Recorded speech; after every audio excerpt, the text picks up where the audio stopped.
Des berges de l'Argence, depuis 2010, on voit surgir des monticules de gravats. Une partie de ce lac a même été remblayée par des déchets du bâtiment.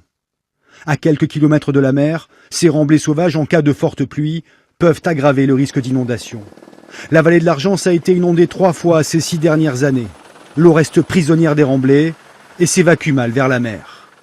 Bruno Bury est inondé à chaque fois. Avec son association de protection de l'environnement, il recense ces décharges illégales. Ça devient préoccupant parce que effectivement on nous soutient mordicus que on est en zone inondable, il faut laisser le passage à l'eau, alors que a priori ça ne pose pas de problème à beaucoup d'autres personnes qui sans aucun état d'âme viennent vous poser des pyramides de Khéops. En zone inondable, en zone agricole, on est devenu une déchetterie. Plusieurs réglementations se télescopent.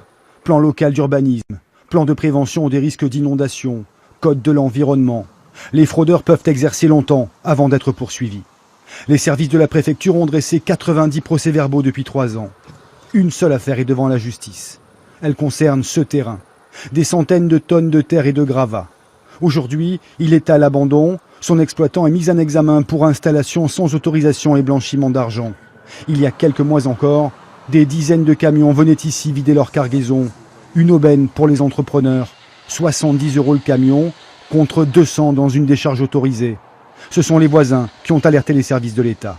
Maintenant, avec cette butte, on va dire, puisqu'il y a 6-7 mètres, peut-être 8, j'en sais rien, de terre qui ont été accumulées sur je ne sais pas combien d'hectares là.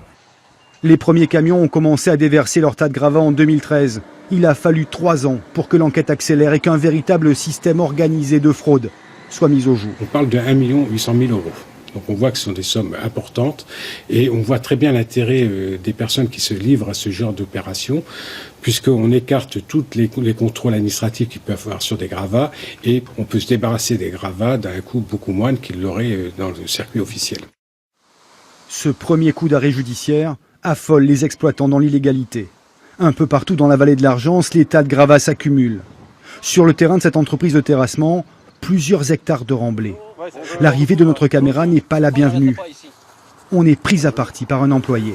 Ouais, c'est France 2, là, ils sont en train de prendre des photos, ils veulent retourner prendre des photos. Je lui dis non.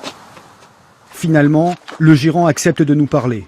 Il a déjà reçu plusieurs procès-verbaux, mais il a encore l'espoir d'obtenir une régularisation. Tout ce tas qu'on voit ici, c'est tous mes chantiers que je fais, c'est mes terrassements. Je viens vider ici, c'est mon terrain. Comme vous pouvez le constater, j'ai acheté une machine pour revaloriser tous ces tas, vous voyez. Et c'est pas une déballe sauvage, comme on peut dire et sous-entendre. Donc aujourd'hui, vous allez pouvoir continuer votre activité ? J'espère bien. J'espère bien. Là, j'ai monté tout un dossier à la DTM et j'attends la réponse. La DDTM, ce sont les services de l'État en charge de l'aménagement.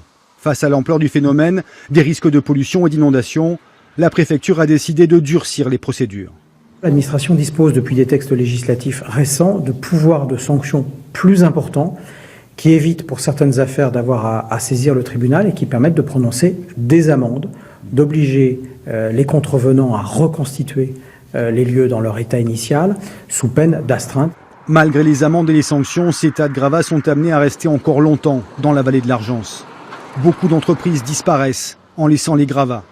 Et pour celles qui voudraient éventuellement jouer le jeu, il n'existe pas assez de carrières agréées pour retraiter ces millions de mètres cubes de déchets du bâtiment.